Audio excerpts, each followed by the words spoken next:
Rip old YouTube. Hello, new YouTube, new era YouTube. Everything is going to change. It's not about the creator updates either. All of that little whizzy-bangy AI stuff that you and me, we may not quite understand yet. The big news has just come out in the past few days that YouTube is offering employees buyouts as part of an AI-focused reorganization. Neil announced in a memo to his staff that YouTube will reorganize its product structure into three main divisions. It's going to organize around viewer products, creator and community products, and subscription products. And I've got a sneaking suspicion that if YouTube was going to start all over again today, would it be offering between 45% and 55% of its ad revenue to the creator? Looking to the future, the next frontier for YouTube is AI, which has the potential to transform every part of the platform, Moen wrote. We also understand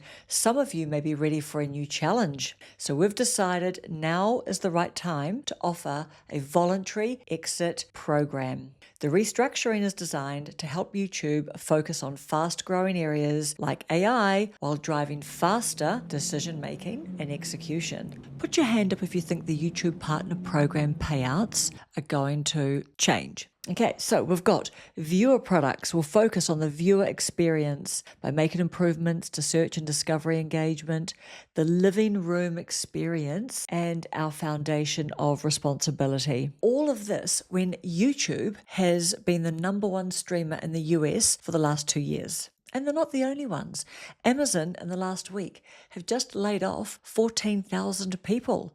And for the people left behind who are going to be working with the robots, they're being told, don't think of them as robots, think of them as cobots. I mean, hello, makes sense to me. They are just like colleagues or co-workers. They just don't bleed and have sick days, parental leave, bereavement leave, pets leave, or even as Simon Sinek calls it, duvet days. We do a thing called duvet days, where any employee, I don't remember how many we have, but it's like vacation days, but I think we do 4 a year. Where if you wake up in the morning, it's like vacation, you sort of like plan ahead and like everybody knows you're taking vacation, stuff like that. Sick days, you're homesick, even if they're spontaneous, you didn't know you're gonna, but you're actually sick in bed. But we all have days where we wake up in the morning and we just don't feel like going to work. We're just not in the mood. Or quite frankly, it's a beautiful day and I would just rather go to the beach than I would rather than go to work. We all have those days. And what most people do is pretend. They call up and they go, hey, I have a stomach bug, 24-hour bug, and they take the day off. I'd rather people just tell the truth instead of pretending or lying that they're sick. And so we have these things called duvet days. You feel like you need a day off. You need to rest. You want to go hang out. You want to go play hooky. Just call up that morning, say, hey, I'm taking a duvet day, and off you go. I like it, Simon. Start with your why is set to take effect on 5th of November, 2025. Is that Guy Fawkes? Because I think this news came out around Halloween. Set off some sparklers that night. It has been explicitly stated that there'll be no compulsory layoffs planned as part of the reorganization. So that is 7,500 US-based employees who are eligible. YouTube views the next frontier as artificial intelligence by creating clearer divisions, viewer versus creator community versus subscriptions. The idea seems to be to streamline focus and accountability around the major product areas. The buyout option likely serves multiple purposes, giving an option to people who may not want to transition into the new structure. Okay, looking from the employee perspective now, if you are in YouTube or Google or Alphabet, it's a time of transition. Okay, obviously for the tech job market, a lot of those people are being laid off, aren't they? I mean, what do you do if your kid is in uni right now studying computer science or programming or whatever they call learning to work, the fandangles? What about for us as creators? Changes at the platform level could mean new opportunities or shifting priorities. It's not going to mean that there's more people to take our inquiries in objection to the threat of a copyright strike. Well, first of all, Google have just had their record profit. Is YouTube going to use its bots to make a lot of channels to compete with us. So, for example, if let's just say we're going to take a hybrid of a couple of creators, like really popular ones, I've been wondering, are they going to make their own creators, and are they going to be set up in competition with us? Even though, let's be real, there are so many creators that, what's another 50 million creators thrown into the mix? Does it mean that? I don't know. I don't know if it means that. But it would make sense that the more creators that they have, like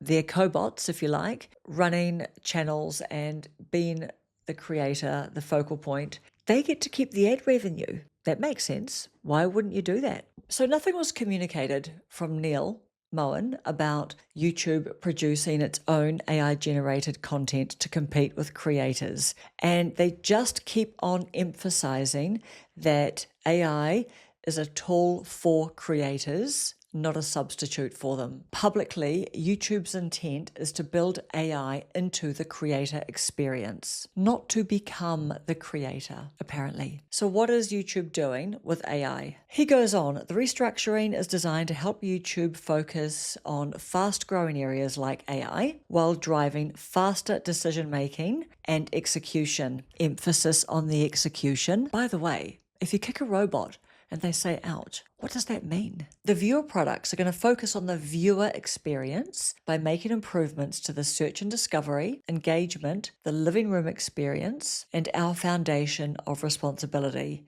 That's nice. This is what ChatGPT believes is the bottom line. And then I'm going to give you my view. The bottom line from ChatGPT is AI will change the tools, not the truth. People will always crave human insight, emotional honesty, and shared experience. If you anchor your channel in you, your story, your filter, your connection, you will stay relevant no matter how advanced the tech gets. And I quite like that. I didn't like all the patronizing stuff saying that an AI-generated content creator isn't going to be able to come across in an authentic way, because arguably they could be coming across in a way that is authentic to the way they have been programmed. So who is to say whether that is inauthentic because it's just the way it's programmed? I also disagree with ChatGPT saying that an AI content creator won't be able to elicit an emotional response and won't be able to form